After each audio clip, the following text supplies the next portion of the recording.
En nuestra civilización occidental, influenciada en gran medida por la cultura judeocristiana, el rol de la mujer ha sido determinante para la construcción de la moralidad. Según el punto de vista del feminismo, ese conjunto de principios y valores son los responsables de la existencia del patriarcado.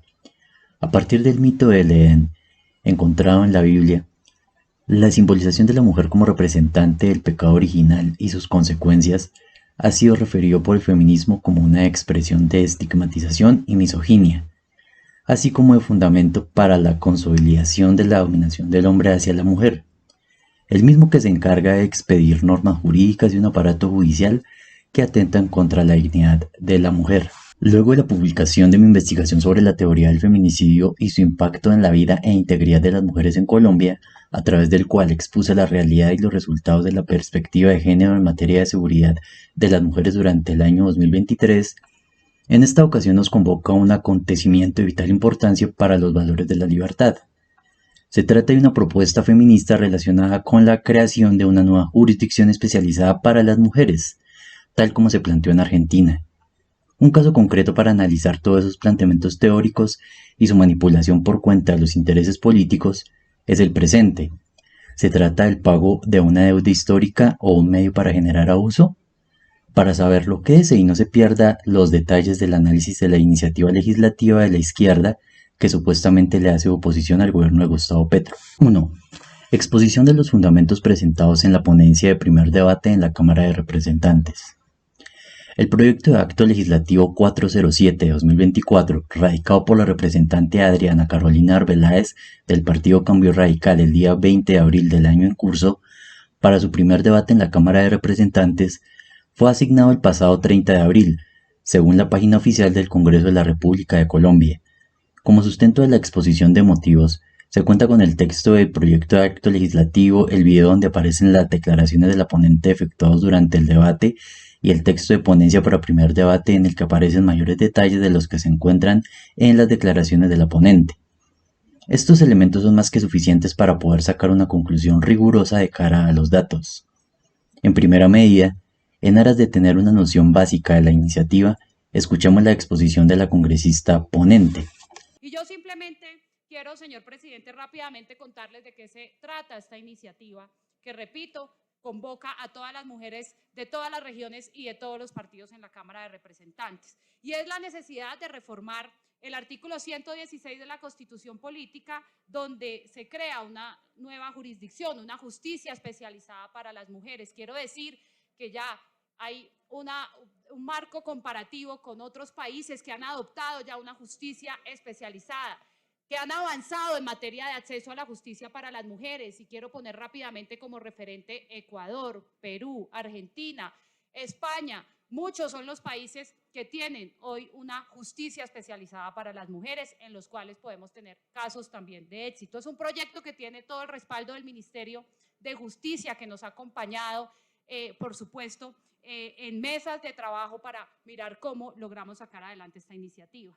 Las mujeres vivimos actualmente una emergencia de violencia basada en género, y esto está contemplado inclusive en el mismo plan de desarrollo de este gobierno. Hay una urgencia, una prioridad de proteger la vida de las mujeres, y por eso esta iniciativa cobra todo el sentido. Y yo lo quiero hablar en cifras, porque me parece importante que hablemos de cifras. Aquí muchos que se oponen de pronto válidamente a esta iniciativa dicen, es que ahora quieren crear jurisdicción para todo, entonces ahora creemos jurisdicción para los animales, para los árboles, para los divorcios, para todos los temas civiles. Y yo hoy, que traemos también en el orden del día una iniciativa que le da vida o reglamenta la jurisdicción agraria, yo quiero simplemente preguntarles, le dimos la oportunidad de que la jurisdicción, que la tierra tuviera una jurisdicción especial, le hemos dado la oportunidad de que haya una jurisdicción especial para la paz, donde prácticamente es una jurisdicción, y en un foro lo decía una organización social, hemos creado jurisdicción para los guerreros, para todas esas personas que han estado enfrentando el conflicto armado, los hombres, que por lo general pues son hombres los que han estado allí. ¿Por qué no darle la oportunidad, darle una jurisdicción especial a las mujeres para protegerlas, para que haya un acceso efectivo a la justicia? Y miren, yo simplemente quiero darles unas cifras rápidamente. 109.000 casos de violencia intrafamiliar en el año 2023, que esta es una de las violencias que más tienen que enfrentar las mujeres. Solamente esto quiere decir y corresponde el 71% de las denuncias que se reciben en las comisarías de familias, 1%. Entonces, esto lo que nos habla y nos hace una reflexión, por supuesto, profunda, que las víctimas somos las mujeres. Cada 30 minutos, ojo, y esto es una cifra que nos entregó el mismo Ministerio de Justicia, cada 30 minutos una mujer es víctima de violencia intrafamiliar. Cada 30 minutos. Estas son cifras que nos entrega el Ministerio de Justicia y que nos parecen dolorosas. Y a eso le sumamos el más de 300% que ha venido incrementándose el caso de explotación sexual en nuestras niñas. Hoy, un flagelo, una problemática a la cual le tenemos que entregar y poner todos nuestros ojos y toda, digamos, aquí, toda nuestra energía, yo no sé, como nuestro compromiso por lograr resolver. De verdad que vale la pena que le demos la oportunidad a este proyecto de que avance y logremos resolver esos problemas que tenemos en el acceso a la justicia para las mujeres. Miren esa cifra nomás que hay ahí, que tenemos aquí publicadas en varias de las curules.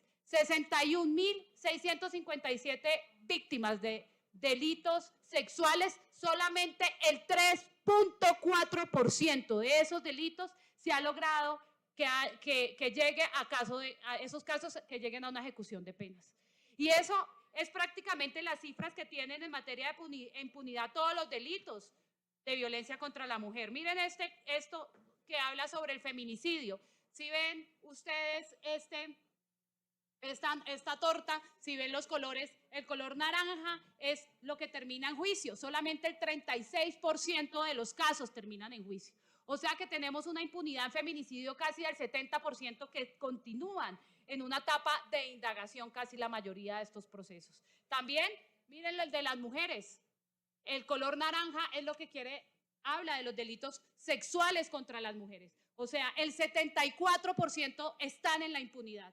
Y esto dice mucho de nosotros como sociedad, porque necesitamos avanzar en materia de justicia para que las mujeres puedan tener acceso. Y cuando yo hablo de acceso, hablo de esa mujer que lamentablemente no tiene cómo acceder a la justicia porque la justicia no llega a su territorio.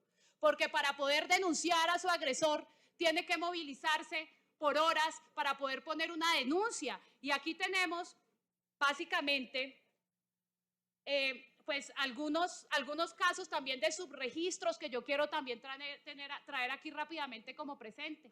Y es, mire, el elevado subregistro que tenemos. No solamente tenemos una alta cifra de impunidad, sino también una alta cifra de subregistro. El 76.4% de las mujeres entre 13 y 49 años son víctimas de violencia física, pero nunca han buscado ayuda ante una institución. El 76%. O sea que tenemos un subregistro precisamente de denunciar porque le parece que la justicia no es efectiva.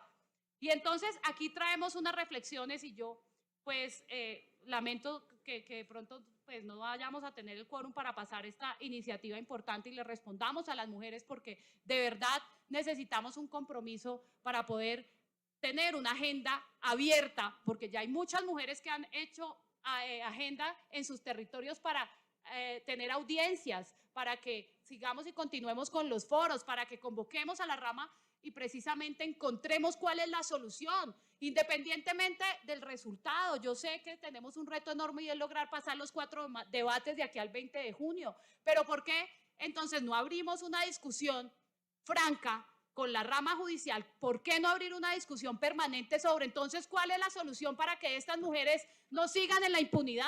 Es que estamos hablando del 70% de las mujeres víctimas del feminicidio, estamos hablando de casi el 80% de las mujeres víctimas de los delitos sexuales, donde están incluidas las niñas, por Dios, donde estamos viendo cómo en ciudades como Medellín y Cartagena esto prácticamente se volvió una práctica normal y nadie hace nada, donde se están incrementando en 300% la cifra del reclutamiento, digamos también, o digamos la explotación sexual de nuestras niñas y desafortunadamente entonces no hay una justicia que opere precisamente para protegerlas. Aquí la invitación es a que le demos el debate a esta iniciativa, que permitamos tener una solución rápida y efectiva en materia de justicia. Se viene una discusión muy importante aquí en esta comisión que tiene que ver con la reforma a la justicia, donde las mujeres pues tenemos que ser una prioridad. Y lo digo en materia de cifras que nos llevan a reflexionar sobre la necesidad de llevar la justicia a los lugares más apartados. Y cuando hablo de justicia, porque ya recogimos varias proposiciones aquí de los colegas, dentro de eso, pues también que hicieron grandes aportes a esta iniciativa y a este proyecto, donde también nos decían, si vamos a, pues, este proyecto que incluye a las mujeres, que por supuesto incluye a las niñas, que son unos sujetos de especial protección que debemos de proteger, no podemos dejar por fuera a los niños, porque los niños también son víctimas de violencia sexual. Y quiero decirle que hay cifras que demuestran, cifras dolorosas. Termine, representante Carolina. Cifras que demuestran que es de hecho los menores, los niños menores, los niños son víctimas y están más propensos a ser violados. Entonces, aquí hay unas cifras dolorosas, colegas, unas cifras que tenemos que traer a discusión y a revisar en profundidad qué es lo que está pasando en materia de justicia que hoy las mujeres les da miedo denunciar. Y yo rápidamente quiero, señor presidente, hablarle de todo lo que las organizaciones sociales han documentado en los procesos y decisiones judiciales, que son esas barreras para acceder a la justicia en la violencia de género. Miren, las autoridades no brindan garantías para las decisiones informadas, libres y voluntarias de la víctima. No hay un acompañamiento a la víctima, que es la mujer. Se da prevalencia a la publicidad sobre la intimidad de las víctimas. Esto es doloroso porque termina revictimizando a las mujeres. Las víctimas temen de las represalias que puedan tomar el agresor, y esta es una de las más grandes causas por las cuales las mujeres no denuncian, porque le tienen completo miedo a su agresor de que eso termine convertido en un feminicidio, que es como en la mayoría de casos pues ocurre. Y hay una falta adecuada de la aplicación de las medidas de protección. Y por eso también la necesidad de abordar este tema desde las comisarías de familia. Y lo hemos hablado en todos los espacios que hemos tenido de mesas de trabajo, con el ministerio, con las organizaciones sociales y también, por supuesto, con la justicia, de la necesidad de fortalecer las comisarías de familia. Lo que está pasando con las comisarías de familia, de verdad que es demasiado injusto con las víctimas, con las mujeres, con los niños, que son los que terminan siendo las mayores víctimas de esta tragedia, porque cuando le matan a su madre por un feminicidio, pues es un niño que se queda sin mamá, o es un niño que tiene que vivir el conflicto permanente entre su madre y su padre, y yo creo que ahí tenemos una responsabilidad enorme como sociedad, como Congreso de la República, especialmente esta comisión que es la que trata pues estos temas. Y yo creo que pues aquí nos podemos quedar hablando de muchas de esas barreras que tenemos en materia de justicia, pero pues llegando a una conclusión al respecto, lo que podemos decir es que las víctimas de violencia de género y violencias con perjuicio enfrentan barreras en la atención, la protección, la investigación y la judicialización que están en esas cifras. Y es importante que ustedes revisen cuáles son las cifras, porque dicen, entonces eso es excluyente, porque los hombres también deberíamos de tener entonces una jurisdicción especial para que nos atiendan.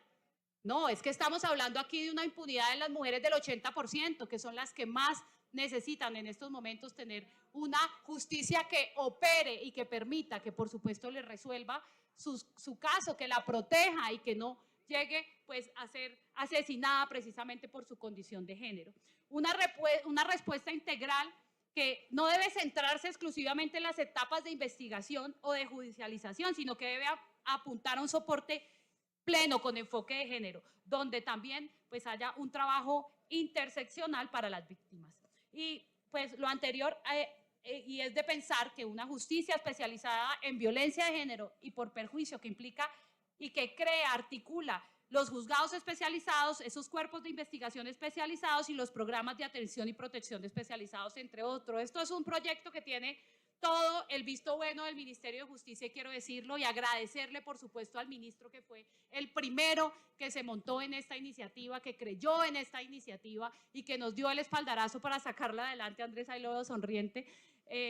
Pero, por supuesto, que así fue gracias al señor ministro. Ayer en un programa me preguntaban cuál es uno de los ministros que usted puede salvar de esta cartera, y yo decía precisamente que era el ministro de Justicia, porque nos ha abierto las puertas para discutir estos temas tan importantes para lograr combatir esta impunidad que hoy tienen las mujeres en materia de violencia de género. Bienvenido aquí, doctor Sanguino, a esta comisión. Yo sé que usted también va a estar ahí apoyando este proyecto y esta iniciativa. Me alegra mucho verlo por aquí, pero de verdad a todos, colegas, yo les pido el acompañamiento en nombre de todas las mujeres representantes a la Cámara que acompañaron esta iniciativa y que ya tienen una agenda en sus territorios para tratar,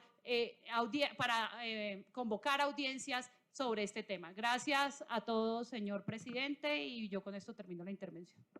Ahora bien, tal como dijo la ponente, teniendo en cuenta que el acto legislativo busca modificar la Constitución, el presente proyecto tiene como objetivo añadir una nueva especialidad al interior de la rama judicial del Poder Público, para lo cual hay que reformar el artículo 116 constitucional. Si se requiere cambiar la estructura constitucional de la rama judicial, eso quiere decir que, a la luz de la ponente, las que operan al día de hoy no pueden solucionar el problema por el cual se originó la iniciativa, ya sea por falta de jurisdicción o competencia.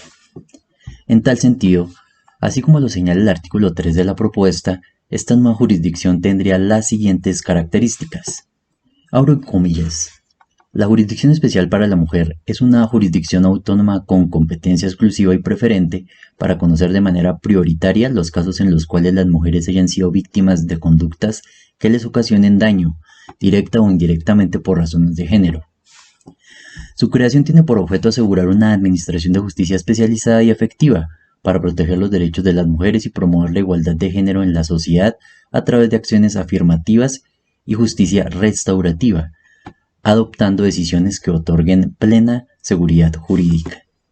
De lo expuesto anteriormente, se puede extraer que esta justicia especializada surge ante la complejidad de lo que significa la violencia de género hacia las mujeres en el pasado y en la actualidad, así como también ante el hecho de que supuestamente la justicia penal ordinaria las ha revictimizado al momento de no garantizar con suficiencia un castigo ejemplar para el victimario. Así lo hizo saber la congresista cuando puntualizó que el objeto del proyecto de acto legislativo es la disminución de la impunidad, la cual se puede demostrar a partir de que solo el 18.2% de los casos denunciados durante el 2022 terminaron en una condena. Es decir, según las estadísticas suministradas por la ponente, a su vez extraídas de la Fiscalía General de la Nación, la Administración de Justicia no logró condenar ni 2/10 partes de los eventos violentos hacia la mujer en Colombia durante esa anualidad.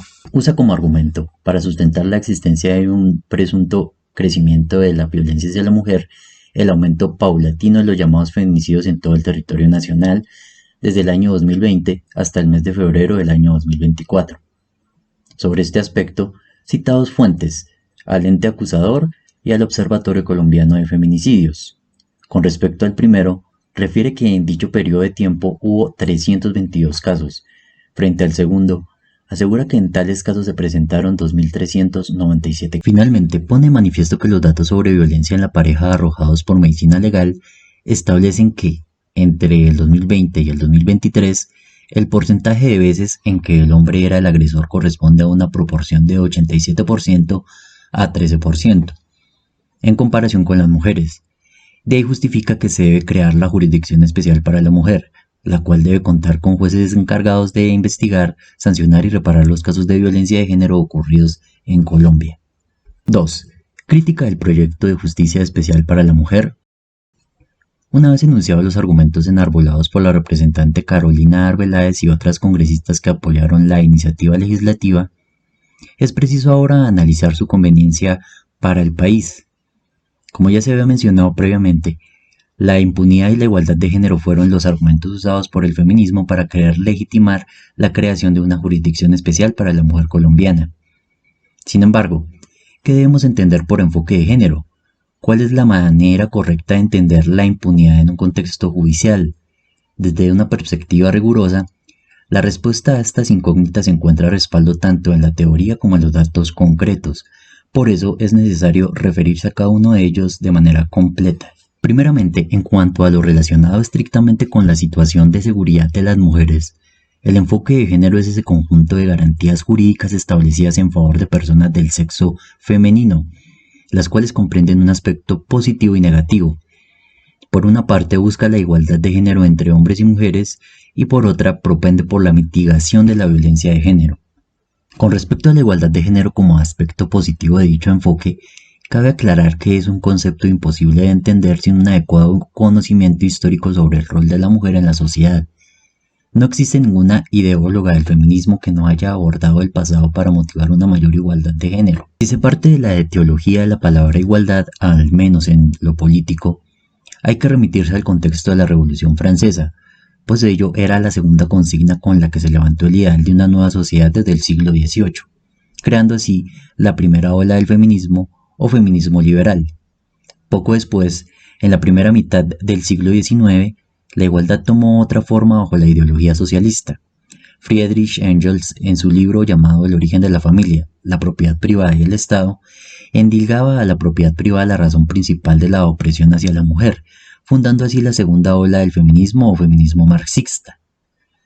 Después de la Segunda Guerra Mundial, la tercera ola del feminismo o feminismo de género fue más allá de las relaciones de producción y encontró que el rol biológico de la mujer como gestora de vida era la causa de la opresión en su contra, en obras como El segundo sexo de Simone de Beauvoir, La dialéctica del sexo de Shulamit Firestone y El género en disputa de Judith Butler. En ese momento histórico e ideológico es que se sitúa el análisis de la violencia de género que da origen a la presente propuesta legislativa.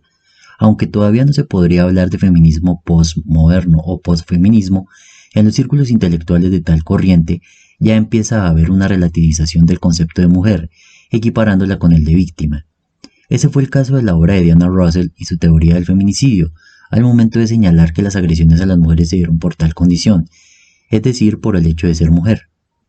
Otro aporte, ahora frente a la caracterización del concepto de mujer, lo da Gerda Lerner en su obra denominada La creación del patriarcado, al explicar que el principal rol de la mujer, desde la construcción de la civilización judeocristiana, ha sido el de ser esclava del hombre, por lo que la igualdad vendría a ser una situación totalmente distinta a esa, de manera que la violencia de género, tomando como referencia a estas dos autoras, constituye una especie de violencia con características subjetivas particulares, las cuales inequívocamente marginan la objetividad entendida como la agresión en sí y le dan preponderancia a la condición sexual de los sujetos que hacen parte de una relación personal.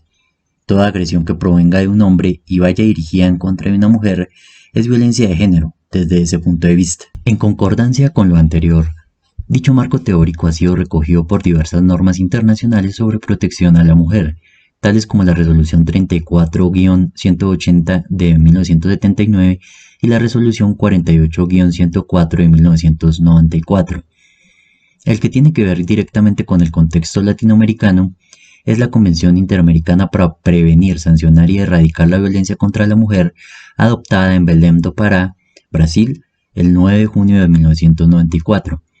En su artículo 2 consagra lo siguiente, abro comillas, se entenderá que violencia contra la mujer incluye la violencia física, sexual y psicológica, que tenga lugar dentro de la familia o unidad doméstica o en cualquier otra relación interpersonal, ya sea que el agresor comparta o haya compartido el mismo domicilio que la mujer y que comprende, entre otros, violación, maltrato y abuso sexual.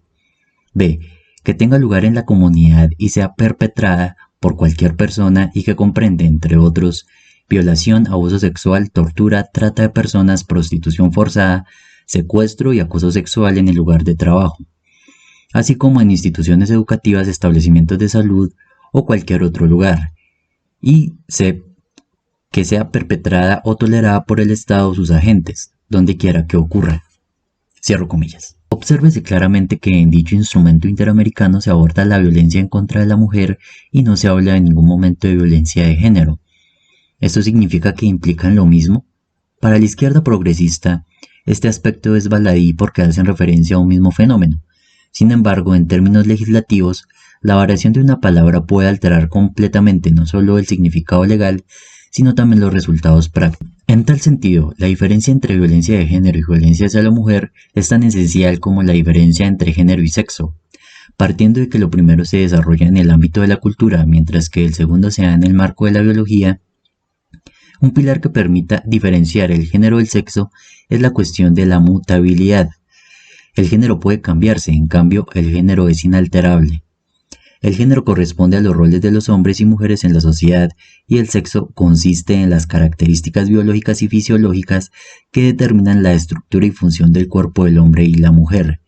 Si deseas profundizar en tal dicotomía, te recomiendo el texto denominado Sex vs. Gender de Virginia Prince. Conocer esta diferenciación es fundamental para el tema que nos ocupa, porque brinda una manera de entender con mayor eficacia esta distinción subjetiva frente a los tipos de violencia.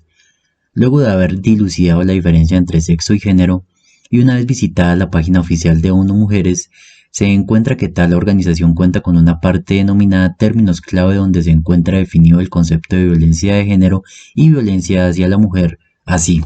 La violencia de género se refiere a los actos dañinos dirigidos contra una persona o un grupo de personas en razón de su género. Tiene su origen en la desigualdad de género, el abuso de poder y la existencia de normas dañinas.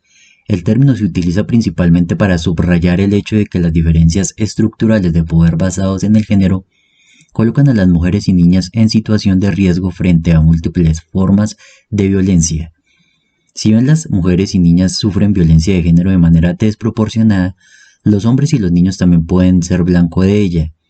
En ocasiones, se emplea este término para describir la violencia dirigida contra las poblaciones LGBTIQ+, al referirse a la violencia relacionada con las normas de masculinidad, feminidad o a las normas de género. Por otra parte, se refiere así a la violencia contra las mujeres y las niñas. Abro comillas, la violencia contra las mujeres y las niñas se define como todo acto de violencia basado en el género que tenga o pueda tener como resultado un daño o sufrimiento físico, sexual o mental para la mujer, así como las amenazas de tales actos, la coacción o la privación arbitraria de la libertad, tanto si se producen en la vida pública como en la vida privada. La violencia contra las mujeres y niñas abarca con carácter no limitativo la violencia física, sexual y psicológica que se produce en el seno de la familia o de la comunidad, así como la perpetrada o tolerada por el Estado. Cierro comillas. Después de enunciar las correspondientes definiciones de violencia de género y violencia hacia la mujer, es necesario ahondar en el contenido lógico de sus premisas, para luego extrapolarlas al proyecto de jurisdicción especial para la mujer en Colombia.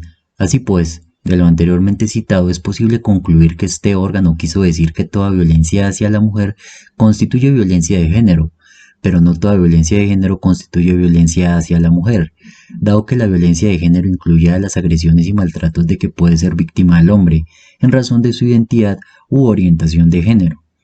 No aplica exclusivamente para las personas de sexo femenino, tal como ocurre con la violencia hacia la mujer, de tal modo que la violencia de género es una manifestación más genérica de conflicto, mientras que la violencia hacia la mujer es más específica. Una vez entendido lo anterior, cuando se compara tales conceptos con el texto de proyecto legislativo, se encuentra que entre el título y el articulado del mismo hay una carencia de unidad, debido a que se habla de violencia de género y violencia hacia las mujeres como dos términos equiparables o compatibles, por lo que vendría a ser incorrecto si se usa como referencia a ONU Mujeres. Dicho error radica en que la eventual protección jurídica se extendería a personas trans y no solo a mujeres, prácticamente asimilando la violencia contra ese grupo poblacional como violencia contra la mujer sin que lo sea de modo alguno, teniendo en cuenta que un hombre que se autopercibe como mujer no es una mujer.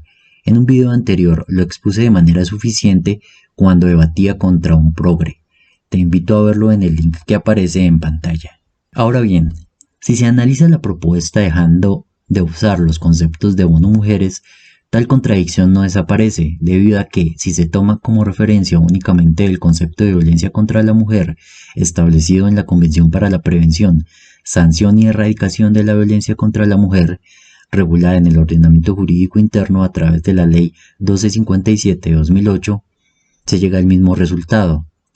No hay definición de mujer en ninguna de estas normas, por lo que su definición quedaría al arbitrio de quienes administrarían tal jurisdicción especializada, dejando así la puerta abierta de una justicia diseñada exclusivamente para mujeres y hombres que se autoperciben como mujeres, y agravando así más el problema que supuestamente buscan combatir con la iniciativa. Esto se puede sustentar en casos que se han dado en los países donde la ponente dice que se ha implementado la idea de una justicia especial para las mujeres. Según lo adujo la representante ponente Carolina Arbeláez, el proyecto de justicia especial para la mujer debe implementarse en Colombia según se hizo en varios países de la región, como Argentina. Sin embargo, en dicha nación no existe una jurisdicción especializada para atender la violencia contra la mujer. Lo que hay es una oficina de género de la Corte Suprema de la Nación dedicada a sacar las estadísticas sobre violencia de género sucedidas en el país. Precisamente, el ejemplo argentino constituye una fuente de datos acerca de los resultados de la perspectiva de género con respecto a los casos de feminicidios. De acuerdo con las estadísticas suministradas por el Registro Nacional de Femicidios de la Justicia Argentina, tomando como punto de partida el año 2020 hasta el año 2022, los femicidios han ido disminuyendo paulatinamente. De 251 para el 2020 comenzó a bajar a 231 para el siguiente año, culminando en 226 para el 2022. No se cuenta con las estadísticas para el año 2023, sin embargo, dado que es posible que no todos los casos lleguen a la justicia, por lo que no pueden estar contemplados por su estadística, existen otras fuentes para determinar el número de femicidios ocurridos en la Argentina que deben ser contrastados con los oficiales. Según la Casa del Encuentro, una organización dedicada a la protección de la mujer, los femicidios argentinos comenzaron a aumentar de 300 casos para el año 2022 hasta llegar a 315 casos en el año 2023. ¿Cuál de las dos fuentes tiene la razón? Ambas, en la medida en que la segunda complementa a la ausencia que representa la primera para el año 2023. Es decir, la estadística claramente muestra que los femicidios están en disminución, de tal modo que la justicia penal ordinaria de la Argentina ha podido hacer frente a la problemática sin necesidad de crear una jurisdicción especializada para asumir exclusivamente los casos de violencia de género. De manera similar se ha venido presentando en Colombia. Solo hay que remitirse al texto de ponencia del proyecto de acto legislativo para encontrar la cantidad de feminicidios, entre comillas, que se han sucedido en Colombia desde el año 2020 hasta el mes de febrero de 2024, suministrados por el Observatorio Colombiano de Feminicidios. Si los casos de violencia de género en Colombia no han aumentado desde el año 2020, entonces eso quiere decir que la justicia penal ordinaria ha podido dar solución efectiva a los casos de feminicidios, entre comillas, sucedidos en el territorio nacional, de tal manera que no es necesaria una justicia especial para la mujer. Además de los feminicidios, entre comillas, presenciados en Colombia en tales anualidades, la justificación del proyecto legislativo se fundó en la impunidad hacia la mujer por parte de jueces penales, en tanto que solo el 18.2% de los eventos que fueron denunciados terminaron en una condena. Sobre este aspecto, hay que señalar que no toda impunidad es mala, debido a que existe impunidad buena y la impunidad mala. En el plano de la impunidad buena, cuando se está hablando de un proceso penal, hay que tener en cuenta que las partes interesadas en el litigio tienen derecho a la defensa, así como lo establece el artículo 29 de la Constitución Política y el artículo 8 de la Convención Americana de Derechos Civiles y Políticos o Pacto de San José de Costa Rica. Con la implementación de la Jurisdicción Especial para la Mujer, se estaría vulnerando esta garantía, pues solo está cobijada para las mujeres y no para la contraparte, siendo ello una disposición abiertamente inconstitucional. Por tanto, la impunidad no es un argumento válido para crear una justicia especial para los casos de violencia de género, encargado de proteger la garantía de acceso a la administración de justicia de las mujeres y no de los denunciados. Con ello nuevamente se volvería a incorporar un tribunal de la Inquisición, esta vez enfocado a los asuntos de género. Adicionalmente, hay que aunar a lo anteriormente dicho, que la propuesta legislativa no logró demostrar que la justicia penal ordinaria fracasó al momento de proteger los derechos de las mujeres que han sido víctimas de violencia, pues la ponente no especificó en qué casos hubo una revictimización, es decir, no sustentó en qué casos el victimario quedó en libertad por una decisión judicial y luego volvió a cometer violencia contra la mujer. Por consiguiente, el problema no tiene un origen institucional. Finalmente, la iniciativa no contempló ningún estudio de impacto fiscal que la Jurisdicción Especial para la Mujer va a tener a mediano y largo plazo, como lo ordena el artículo 7 de la Ley 819 de 2003. ante la omisión de su trámite, que hace parte de los requisitos de validez establecidos en el artículo 151 de la Constitución, la propuesta está viciada de inconstitucionalidad. En términos más concretos, sería una iniciativa que solo busca crear burocracia innecesaria que afectaría el buen rendimiento de la economía colombiana. 3. Coherencia y conveniencia de la perspectiva de género feminista al interior de la oposición al gobierno de Gustavo Petro. ¿Es coherente adoptar un discurso feminista como modo de hacer oposición al gobierno de Gustavo Petro?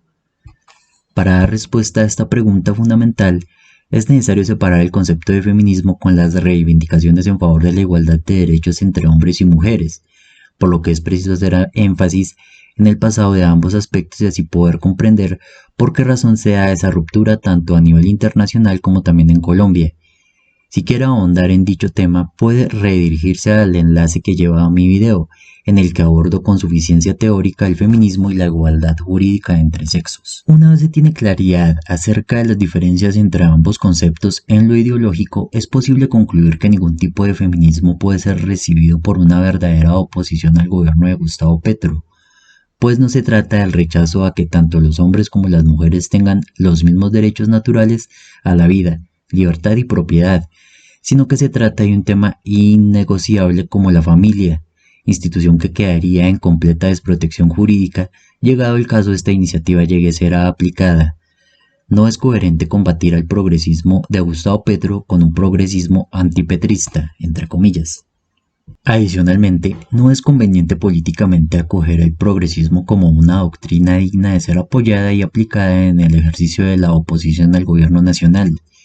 Si bien teniendo claro que la política no solo consiste en el ejercicio abstracto de la deliberación, sino que también consiste en el ejercicio concreto de los intereses, tal como lo decía Carl Schmitt, carecería de legitimidad promover y aplicar una agenda que atente contra la naturaleza humana, pues implicaría ir en contra del sentido común.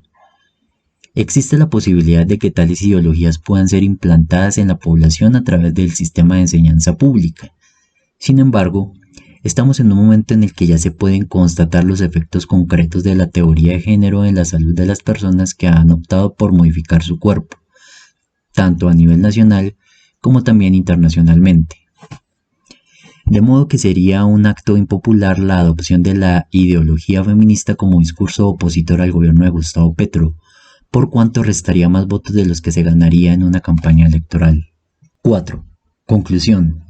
Desde un plano objetivo, es palpable que el proyecto de acto legislativo 407 de 2024, cuya ponente es la representante a la Cámara Carolina Arbeláez, carece de lógica a la luz de los tratados internacionales sobre derechos humanos, además de que no cuenta con sustento fiscal, por lo que es una iniciativa inconveniente para los intereses de la República, pues desmejora las garantías judiciales de que son titulares los ciudadanos colombianos y no genera claridad acerca de los recursos económicos necesarios para su implementación.